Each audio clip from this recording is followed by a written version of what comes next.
What will the Cardinals look like in 2025? Welcome, everybody, to the Monday episode of Arch City Sports, a St. Louis sports podcast covering all the major sports here in St. Louis. Before we dive into everything today, make sure to like and subscribe on YouTube, follow and rate the podcast on Spotify or Amazon Music, and of course, go follow us on all social media, Instagram, TikTok, and X at Arch City Sports.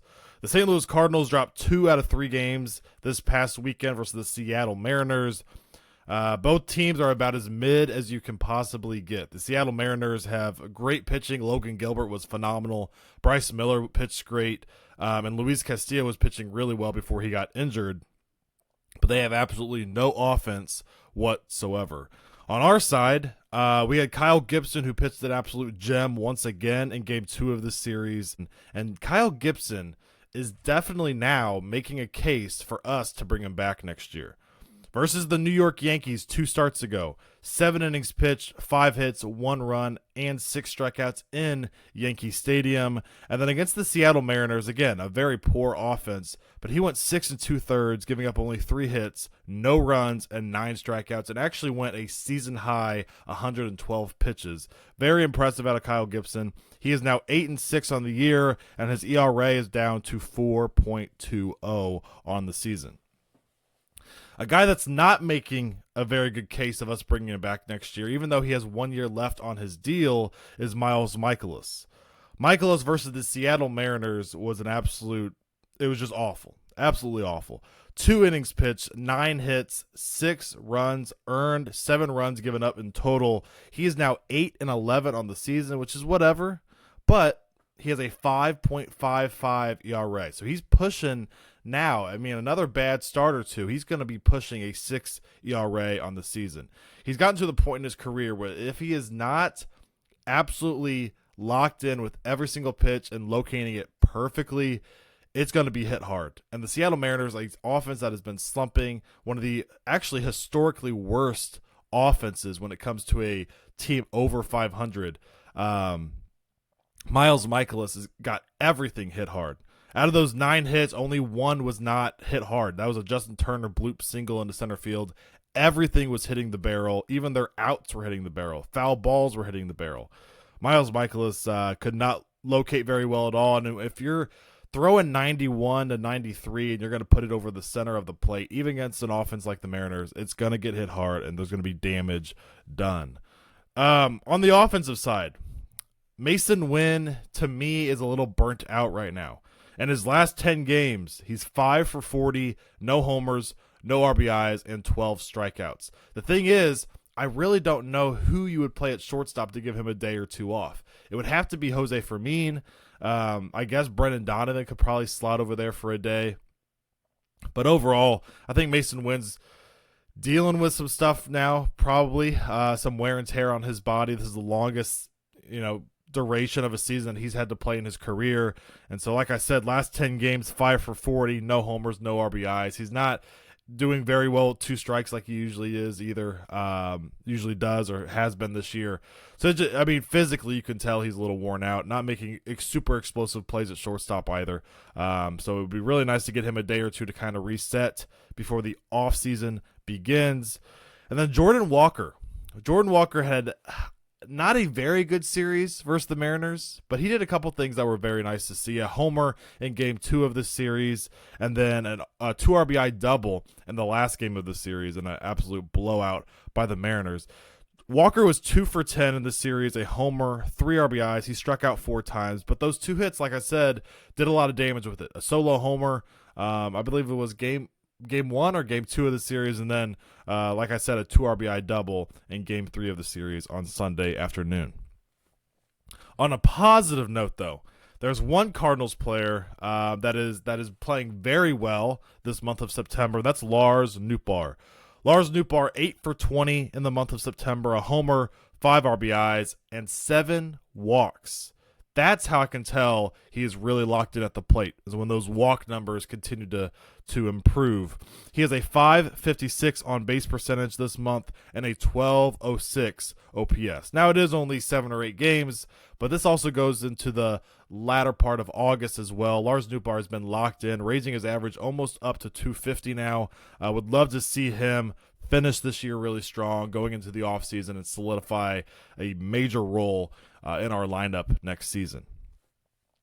I think the biggest thing for me, there's a 3-game series versus the Reds coming up. We have Palante versus Rhett Lauder. Rhett Lauder, one of the top Reds prospects. We have Lance Lynn, and the Reds have not decided who they're going to pitch in Game 2 or Game 3. And then in Game 3, we also have Sonny Gray on the mound.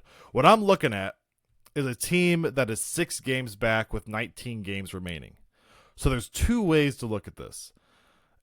It's going to take a miracle for the New York Mets and Atlanta Braves to fall down and us to climb back up. The New York Mets have won 9 of their last 10 games and are absolutely rolling right now. The Atlanta Braves are playing really good baseball as well.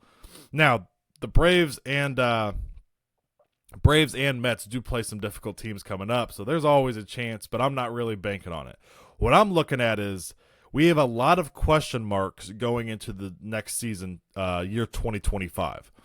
So, with all those question marks, what does our roster look like? Now, all the details of that we'll definitely be covering throughout these next few weeks, next few months into the offseason.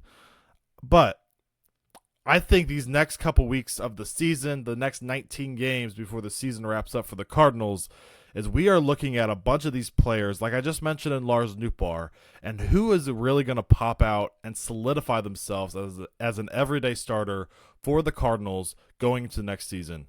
And Lars Nootbaar's off to a great start. I think he was already a starter for you going into next year, but if he were to end this year really poorly and just have an overall year where he's batting 220 and on-base percentage super low compared to what he usually does, we would definitely have some question marks. But he's, like I said, 8 for his last 20, getting on base at a really high clip, 556 on-base percentage, 1206 OPS in those 20 at-bats.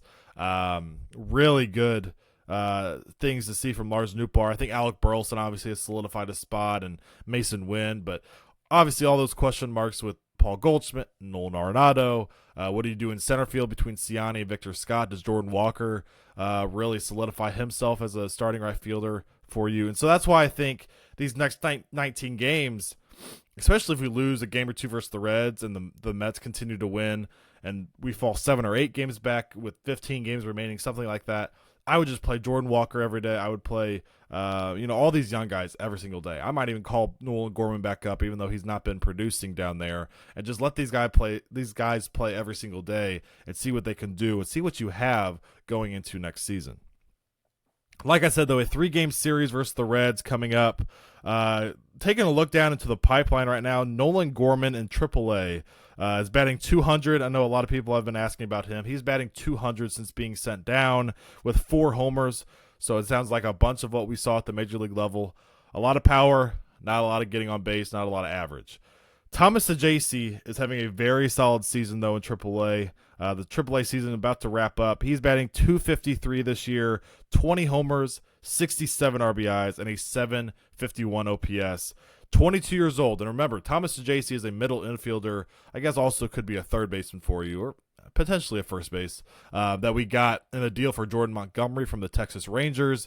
And with how Montgomery turned out, yes, he led the Rangers or helped lead them to a World Series last year, but he has an ERA over 6 this year with the Arizona Diamondbacks. I think Thomas Sajaci was an absolute steal in that deal, in that trade, and I think he could be a very possible option for you at second base even next year, or depending on what you do with Nolan Arenado in the offseason, he could be your starting third baseman going into 2025. So keep an eye on Thomas Sajaci, only 22 years old, slumped at certain points in the season, but has really finished strong here in 2024.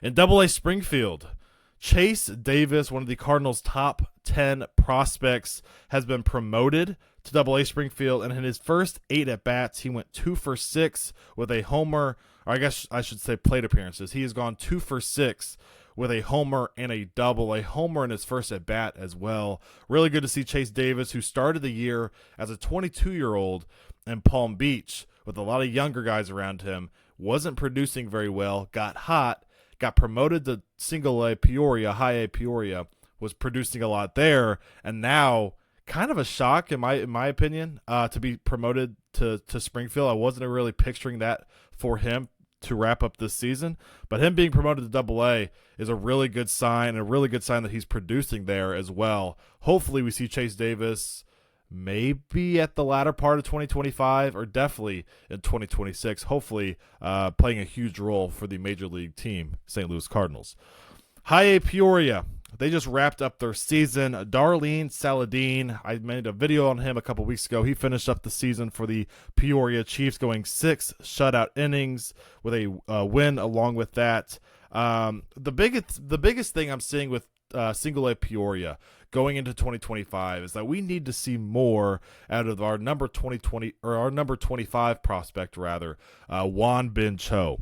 Juan Bin Cho in single A Palm Beach last year batted .270 with a .376 on base percentage and a .765 OPS. Really solid year, showed a lot of promise, and was ranked higher than number 25 on our prospect list.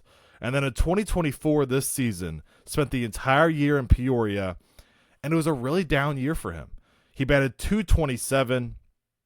He had a .307 on base percentage and a .612 OPS. All those numbers dropping considerably. The average dropping by about 43 points, the on base percentage dropping by about 70 points, and the OPS dropping over 120 points. So not a lot of damage being done by Juan Bin Cho. Now, he does play a very good right field, center field, wherever you put him. Strong arm, covers a lot of ground. But when it comes to the bat, we need to get him next year, and I assume he's going to start in Peoria again. We're going to need to get him to the level he was in 2023 at Palm Beach. We need him batting over .270. In my opinion, we need him to get that on-base percentage up again, where he was at .376, which is really good to see, and now all the way down to .300. We need to get him on base. He's got speed. He can make things happen. He has a lot of tools to his game. He just has to put them all together and make a lot of more contact. He was striking out a lot, especially at the latter part of the season. So that's one of the prospects that I will be covering a lot in the offseason. Hopefully, I'll be keeping an eye on him for sure going into 2025. But we need a lot more out of Juan Bin Cho if he's going to hang in this organization with a very loaded outfielder group in this organization. Last but not least, let's take a look at Low A Palm Beach. They wrapped up their season before the playoffs with a 23-8 win. And the 3 guys that hopped on the podcast with us and joined us, 3 guests of the show, showed out in the season finale. Ryan Campos, the catcher, 4 for 4, 3 RBIs. He has now raised his season average to .319. Ian Patrutz goes 3 for 5 with 3 RBIs and has now raised his average to .344 on the year. And don't look past my guy John Gazdar. A slow start for him, but he went 2 for 3 with 3 RBIs and is now batting .262 in his first pro season. Really good to see out of those 3 guys. I'm really happy to see those 3 guys really succeed here and have some success at the end of this season. Hopefully some more going into the playoffs. And don't sleep also on JJ Weatherholt. JJ went 3 for 5 in this one. He has now raised his average up to .295 after he was slumping as well. So 4 guys that we got from this year's this year's draft class. Definitely to keep an eye on these 4 guys. They have a lot of promise in their future, especially for Weatherholt, to see as our number 1 prospect jumped over Quinn Matthews and Tink Hentz. So really good to see those guys have a really good final stretch of their season. Hopefully a lot of success coming in the playoffs.